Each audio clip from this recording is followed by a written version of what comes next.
Bismillahirrahmanirrahim. Welcome back to another lecture, MCQ series of water supply engineering, water demand and population forecasting MCQ series, and presented by Engineer Asghar Badshah, project manager and construction manager and project officer, and soon is due inshallah. तो MCQ number 13 की तरफ आते हैं. Which method consider maximum population limit. तो देखिए 4 methods मेरे पास होते हैं. ठीक है, इसका मैं स्क्रीनशॉट लेता हूँ. इन मेथड्स को भी मैं एक्सप्लेन करता हूँ. I did a screenshot, later I would explain this with you guys. तो कौन से ये 4 मेथड्स हैं जो वाटर सप्लाई में मैं डिज़ाइन के तौर पे जब मेरे जहन में पॉपुलेशन फोरकास्टिंग आती है इसको मैं जहन नशीन करूँगा. एक है एरिथमेटिक ग्रोथ मेथड, दूसरा है ज्योमेट्रिक ग्रोथ मेथड, तीसरा है लॉजिस्टिक ग्रोथ मेथड और चौथा है इंक्रीमेंटल ग्रोथ मेथड. ठीक है, तो लॉजिस्टिक मेथड में क्या होता है, जो सवाल का मतलब है कि मैक्सिमम पॉपुलेशन लिमिट के लिए हम लॉजिस्टिक मेथड इस्तेमाल करते हैं. कांस्टेंट रेट से पॉपुलेशन बढ़ती हो तो हम एरिथमेटिक ग्रोथ मेथड इस्तेमाल करते हैं. एक्सपोनेंशियल मेथड या प्रोपोर्शन से पॉपुलेशन बढ़ती हो, परसेंटेज से बढ़ती हो, एक खास परसेंट से बढ़ती हो लेकिन वो कांस्टेंट नंबर ना हो तो ज्योमेट्रिक ग्रोथ मेथड इस्तेमाल करते हैं. इंक्रीमेंटल मेथड जब इंक्रीज आ रही हो लेकिन इरेगुलर हो, कभी ज़्यादा हो कभी कम हो कभी ज़्यादा हो, तो इंक्रीमेंटल ग्रोथ मेथड इस्तेमाल करते हैं पॉपुलेशन फोरकास्टिंग के लिए. जब हम कोई स्कीम डिज़ाइन करते हैं water demand and population forecasting, पानी की डिमांड के लिए. तो लॉजिस्टिक मेथड हमें ये दिखाता है that growth slows down is it approaches a maximum limit. Growth बढ़ता है, कितना बढ़ता है, ज़्यादा बढ़ता है, कम बढ़ता है, बहुत ही कम बढ़ता है, कितना बढ़ता है, लेकिन ग्रोथ बढ़ता ही जा रहा होता है. लेकिन जब वो अपने मैक्सिमम लिमिट तक आता है तो ये कम हो जाता है, स्लोज डाउन. तो this is called logistic method. ठीक है, इसमें सिचुएशन आ जाती है. तो सिटी एक ऐसा शहर जिसको मैं डिज़ाइन कर रहा हूँ लेकिन उसकी लैंड लिमिटेड हो, कैन नॉट ग्रो इंडेफिनिटली. वो इंडेफिनिटली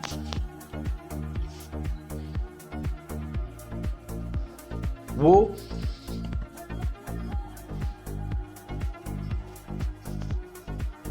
इंडेफिनिटली नहीं बढ़ता.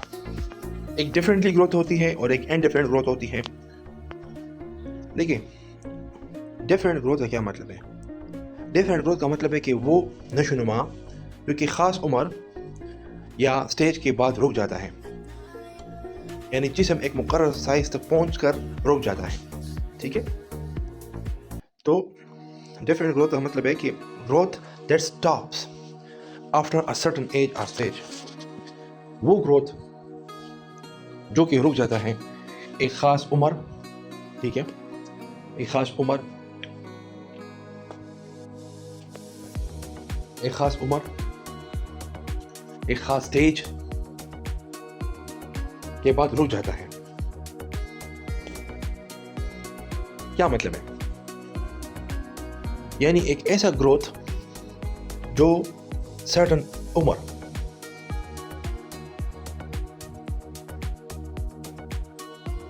एक ख़ास उम्र या एक ख़ास स्टेज के बाद रुक जाता है. तो the organism reached a fixed size and stops growing.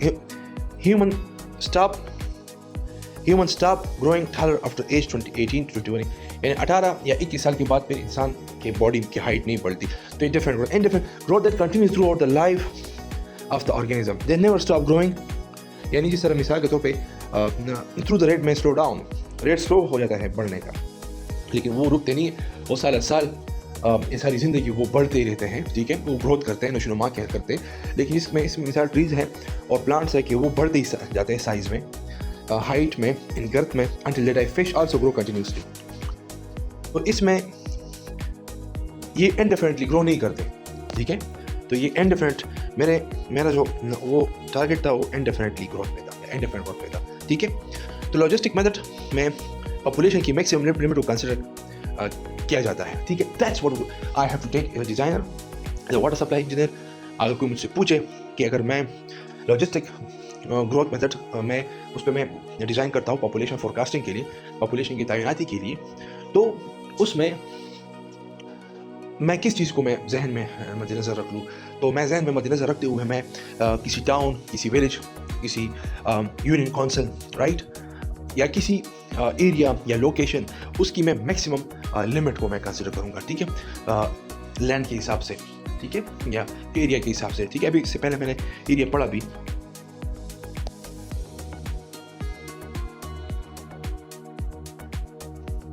और ये क्यों, क्योंकि इसमें जो सबसे ज़रूरी चीज़ है, अगर मैं इसमें देखूँ तो इसमें जो लैंड होता है वो लिमिटेड होता है, ठीक है, लैंड लिमिटेड है।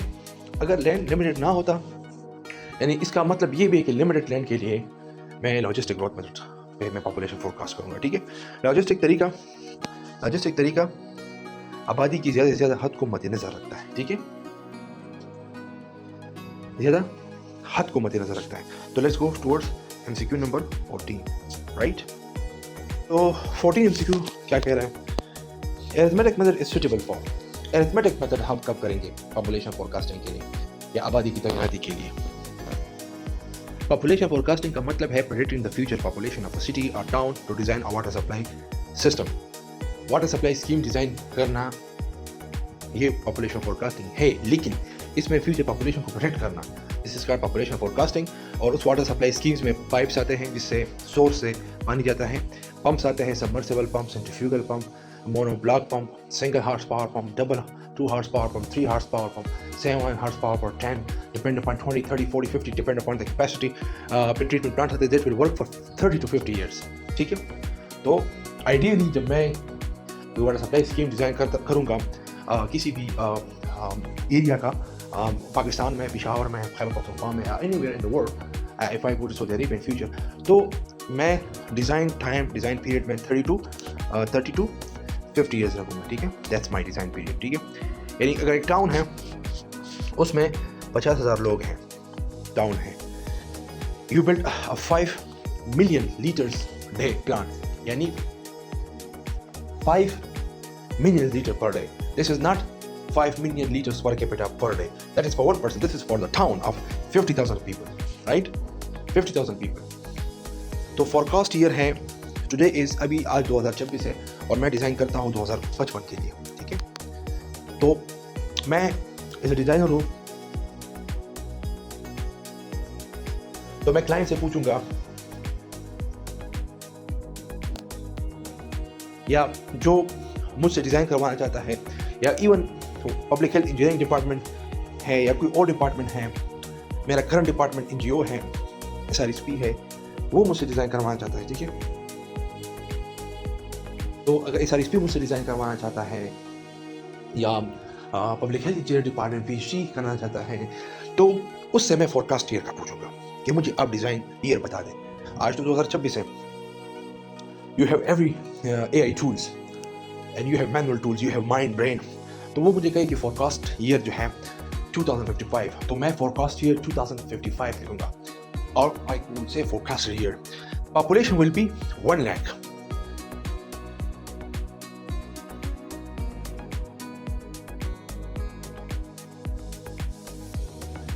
तो अगर population, फिर मैं growth method इस्तेमाल करूँ, चाहे वो अरिथमेटिक ग्रोथ मेथड हो, जियोमेट्रिक ग्रोथ मेथड हो, लॉजिस्टिक ग्रोथ मेथड हो, या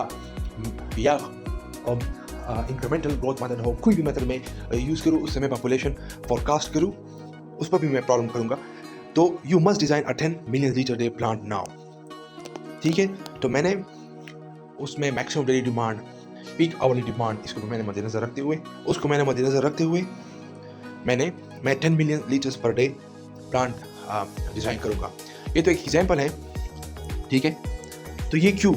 this is for population forecasting, क्योंकि पॉपुलेशन अगर 50,000 हो और 2055 में पॉपुलेशन अगर 1 लाख हो, तो इसके लिए मैं 10 मिलियन लीटर प्लांट डिज़ाइन करूँगा, ठीक है, क्योंकि वक्त के साथ साथ पॉपुलेशन बढ़ती है, ठीक है। तो अरिथमेटिक मेथड जो है वो सूटेबल है मेरे साथ स्टेबल ग्रोथ टाउन्स के लिए, जब आबादी स्टेबल तरीके से बढ़ती है। यानी arithmetic method assumes constant increase, इसमें नंबर कांस्टेंट होता है, फिक्स होता है। सुटेबल वेयर ग्रोथ स्टडी, जहाँ पे एक फिक्स रेशियो के साथ या फिक्स नंबर के साथ आबादी बढ़ती हो। Example, village is increasing by 100 people every decade. हर 10 साल बाद एक गांव में 100 लोगों का इजाफा होता है।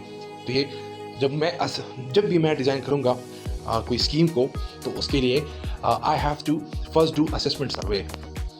यहाँ पे आबादी किस तरह है, आबादी किस तरह बढ़ती है, कांस्टेंट बढ़ती है, इंक्रीमेंटल बढ़ती है, प्रोपोर्शन के साथ बढ़ती है, इरेगुलर बढ़ती है, राइट। तो अगर फिक्स बढ़ती है तो मैं अरिथमेटिक ग्रोथ करूँगा, क्योंकि स्टेबल ग्रोथ के लिए अरिथमेटिक मेथड यूज़ होता है। उसमें आबादी मुस्तहकम आबादी है, क्योंकि मुस्तहकम आबादी के लिए हिसाब भी तरीका मुनासिब है। Next number, MCQ number 15, water demand population forecasting. Water demand is directly proportional to, water demand directly proportion है किसकी? रेनफॉल की। अगर पानी ज़्यादा होता है, बारिश ज़्यादा होती है, तो वाटर डिमांड भी ज़्यादा होगा। ये बात ठीक है, बारिश ज़्यादा होती है तो पानी भी आएगा, लेकिन वो पानी फिर नीचे सॉइल सरफेस में अंडर ग्राउंड वाटर में चला जाता है, ठीक है। Water demand is directly proportional to population, ठीक है। पॉपुलेशन है क्योंकि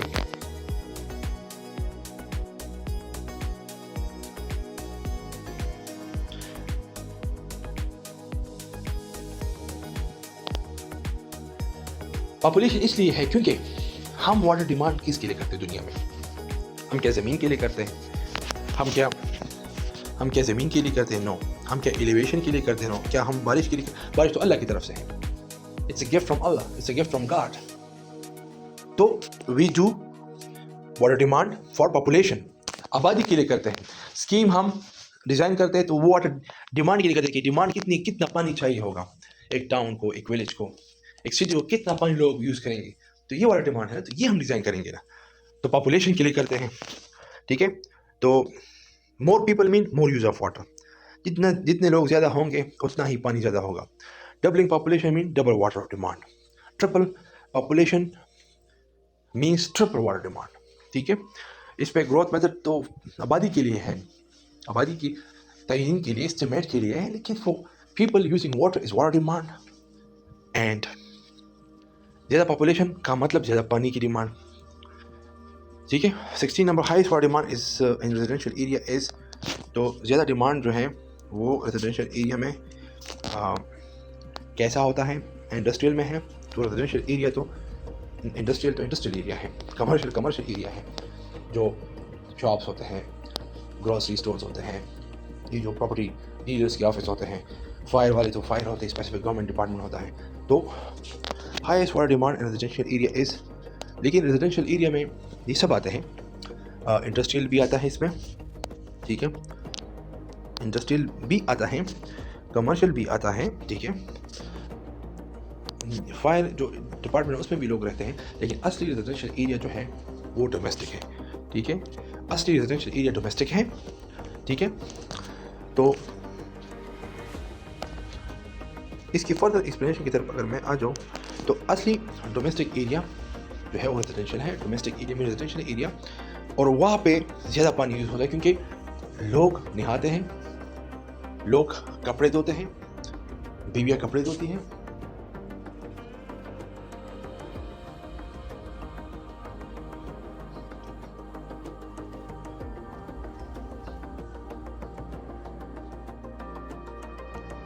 सुबह लोग ऑफिस के लिए जाते हैं, शाम को जिम के लिए, जिम से आने के बाद रात को नहाते हैं।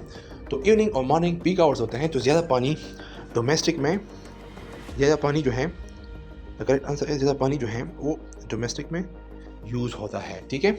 हाईएस्ट वाटर डिमांड जो है वो डोमेस्टिक वाटर डिमांड है। इन डोमेस्टिक घरों के लिए ज़्यादा पानी दरकार होता है, ठीक है। डोमेस्टिक यूज़ डोमिनेट्स इन हाउसिंग एरियाज, ठीक है। इसमें आता है, इसमें कुकिंग आती है, इसमें वॉशिंग आता है, ठीक है, बर्तन धोना, बर्थिंग आता है, ठीक है। इसमें एक चीज़ इन्होंने नहीं लिखा, इंटरनेट ने, इंटेलिजेंस ने, आर्टिफिशियल इंटेलिजेंस ने, कि ये जो human is always better than artificial intelligence और इंटरनेट, क्योंकि अल्लाह ने हमें बनाया और हमने इन चीज़ों को बनाया। इसमें वॉशिंग वाटर इन्होंने नहीं लिखा, ठीक है। घरों में डोमेस्टिक यूज़ सबसे ज़्यादा होता है, ठीक है। पीक फैक्टर क्या है? Peak factor is average slash maximum slash average, fire domestic, industry domestic. तो ये मैक्सिमम है, ठीक है, पीक फैक्टर इज मैक्सिमम, ये मैक्सिमम आवरली डिमांड होता है पीक फैक्टर। पूरे साल में जिस दिन, या पूरे महीने में जिस दिन, या पूरे हफ्ते में जिस दिन, या ज़्यादा दिन, more days, water use maximum in a peak hour is called peak hourly demand. तो पीक फैक्टर क्या होगा? ये मैक्सिमम फैक्टर होगा। और उसके बाद अगर मैं हफ्ते का निकालूँ तो फिर हम उसका एवरेज निकालते हैं, लेकिन मैक्सिमम एवरेज निकालते हैं, वो भी मैक्सिमम आवर का। पीक आवर डिमांड में मैक्सिमम एवरेज निकलता है, somebody says नहीं निकलता, that's a bullshit, उसको कुछ पता नहीं है, राइट? उसमें भी निकलता है, वो उसको कुछ पढ़ा नहीं है, वैसे तुरंत खान बना हुआ है। पीक आवर में भी होता है मैक्सिमम, लेकिन मैक्सिमम का हम एवरेज लेते हैं, वो भी मैक्सिमम आवर का ऑफ अ वीक, मंथ और डेज और ईयर्स। तो it shows how much peak demands exceed average demand, ठीक है? तो फिर ये कंपैरिजन हम करते हैं कि एवरेज डिमांड से एवरेज डेली डिमांड, जो कि अभी इसको मैं समझाऊंगा आप लोगों को। आप तो लोग तो दुआई नहीं देते और फ्री में मुझसे पढ़े जा रहे होते हैं, ठीक है? लेकिन मैं समझाऊंगा भी आपको।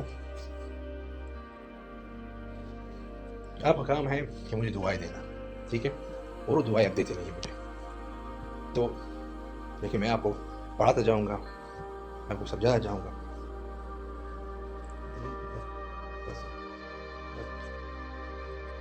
बेशक आप दुआएं ना दें, लेकिन मेरी सेहत, उसके लिए दुआ ज़रूर करें। तो हम जिस तरह अभी ये मैं समझाऊंगा आपको कि पीक आवरली डिमांड क्या होता है, एवरेज डेली डिमांड क्या होता है, मैक्सिमम डेली डिमांड क्या होता है। लेकिन what I am interesting is कि हम जिस तरह डेली डिमांड होता है उसका फिर हम एवरेज निकालते हैं साल के 365 डेज से, फिर वो एवरेज डेली डिमांड उससे आता है, ठीक है? और उसके मद्देनज़र रखते हुए, ठीक है, उसके मद्देनज़र रखते हुए हम फिर क्या करते हैं, then there is an analysis, there is a comparison for the peak demand. तो पीक डिमांड का हम फिर देखते हैं कि एवरेज डिमांड से कितना बढ़ता है, तो इसको हम पीक फैक्टर कहा जाता है, ठीक है? और अगर एवरेज 10 लीटर्स पर डे अगर एक शख्स यूज़ करे, ठीक है, तो पीक क्या होगा? पीक फैक्टर 2.7 है, ठीक है? तो फिर उसका 27 लीटर आएगा मिसाल के तौर पर पीक में। यानी अगर एक दिन में वो 10 लीटर इस्तेमाल करता है, तो अगर मैं उसकी पीक डिज़ाइन करूँ एक शख्स के लिए, तो 27 लीटर होनी चाहिए। अगर हालांकि वो यूज़ 10 ही कर रहा है, but in a peak time if you use it would be 27 liters per day for that person, for example। क्योंकि peak factor is 2.7, peak factor maximum demand को एवरेज से कंपेयर करता है, ठीक है? ज़्यादा से ज़्यादा तलब को औसत से ज़ाहिर करता है। MCQ नंबर 18,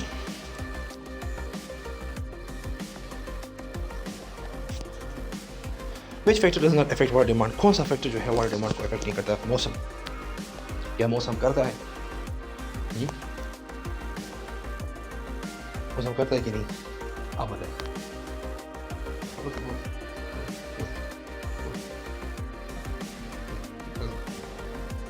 आप लोगों को तो मैं समझा जा रहा हूँ, बस दुआ ही करनी है।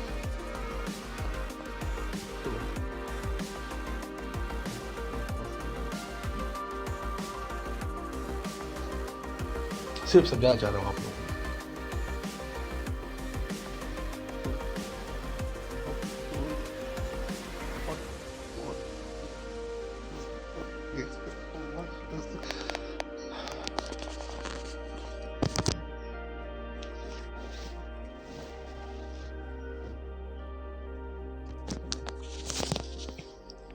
तो कौन सा फैक्टर है जो वाटर डिमांड पे फर्क नहीं डालता?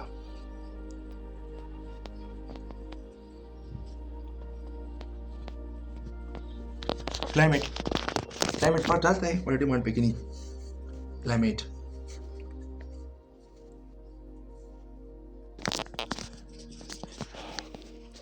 इसलिए नहीं डालता कि अगर ज़्यादा मौसम गर्म हो, मौसम ठंडा हो, मौसम खुश्क हो, तो वो तो बस जो अल्लाह की तरफ से है वो है, मतलब बारिश होगी, ठीक है? जो रिसोर्सेज हैं वो, या ग्राउंड वाटर टेबल, अगर ज़्यादा बारिश होगी तो ग्राउंड वाटर टेबल ज़्यादा रिचार्ज होगा, तो दैट्स अ गुड थिंग। लेकिन और क्या सीन होगा इसमें?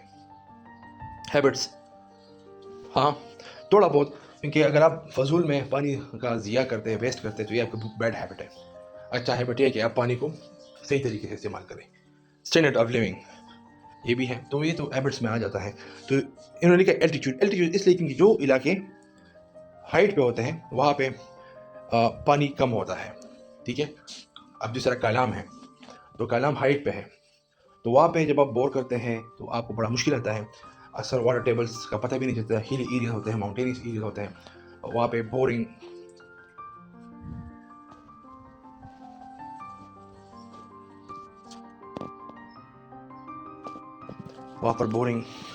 जो मेथडोलॉजीज है वो इतनी आसानी से नहीं होते। तो there are different parameters involve in that.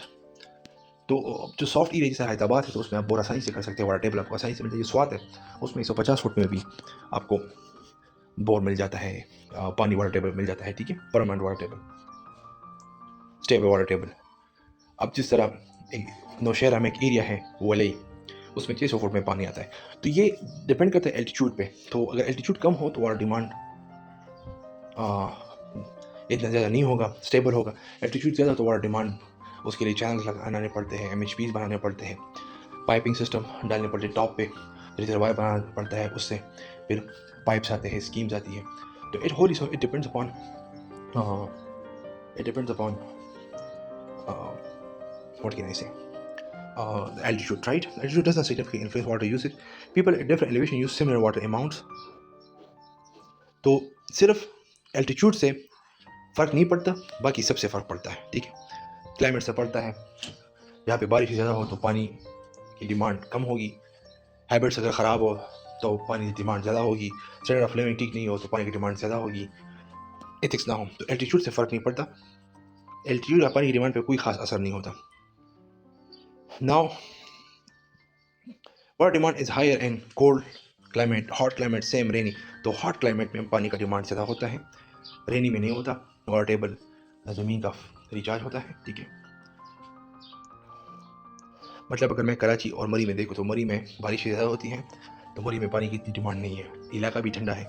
Karachi में है, मौसम गर्म है, खुश्क है, बारिश ना हो तो पानी की तलब होती है, ठीक है, ऑफिस होते हैं। तो design period of water supply system is, water supply system का डिज़ाइन पीरियड कितना होना चाहिए, आप बताइए मुझे।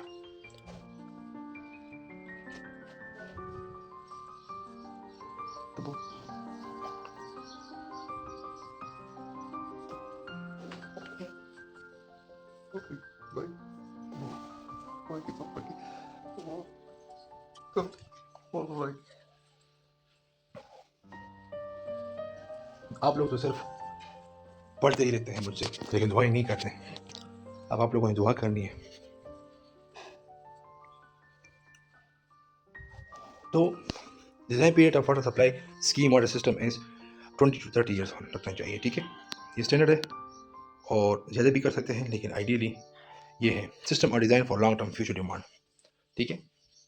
लॉन्ग टर्म फ्यूचर डिमांड के लिए इसको डिज़ाइन करना चाहिए, ठीक है।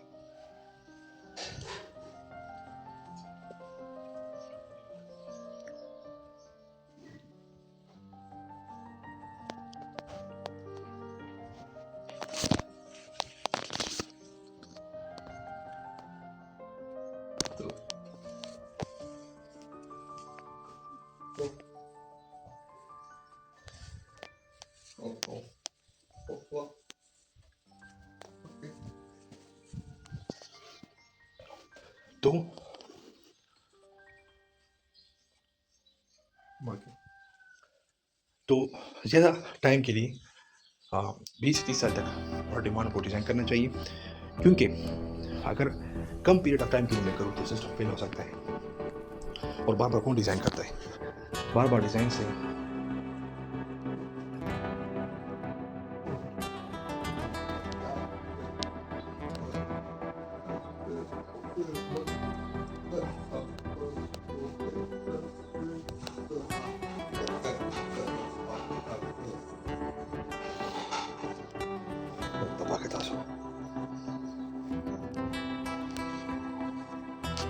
तो बार बार डिज़ाइन से खर्चा आता है बहुत ज़्यादा, ठीक है।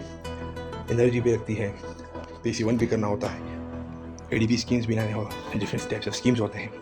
तो अखराजात बहुत ज़्यादा होते हैं गवर्नमेंट के, प्राइवेट, लेकिन जिसकी कम्युनिटीज़ भी एक दफ़ा बनती है, टाउनशिप भी एक दफ़ा बनती है, तो बार बार कौन डिज़ाइन करता है? तो उसमें और बार बार उसके लिए रिजर्वायर कौन बनाएगा, टैंक या कौन बनाएगा, पाइपलाइन कौन डिज़ाइन करेगा? ये नालायक इंजीनियर ही करते हैं जो पीडीए वाले हैं, ठीक है? इसे पाकिस्तान में ही हो सकता है जिस तरह पीडीए वाले हैं, ठीक है?